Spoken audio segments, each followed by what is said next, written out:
Hello நண்பா, இன்னைக்கு நம்ம வைட்டமின் ஏ குறைபாடுகளை பார்ப்போம். Night blindness. பார்வை குறைவாகவும் அல்லது இரவில் பார்ப்பது சிறிது கடினமாக இருக்கும். ஜெரோப்தால்மியா.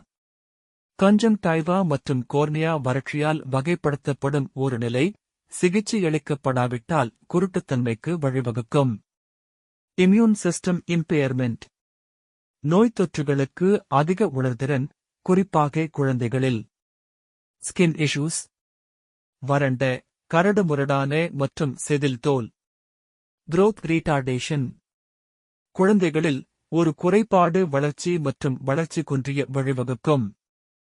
வைட்டமின் ஏ குறைபாட்டைத் தடுப்பது, கல்லீரல், பால் பொருட்கள், முட்டை மற்றும் ஆரஞ்சு அல்லது கரும் பச்சை காய்கறிகள் போன்ற வைட்டமின் ஏ நிறைந்த உணவுகளை போதுமான அளவு உட்கொள்வதன் மூலம் இதனை சரி செய்யலாம்.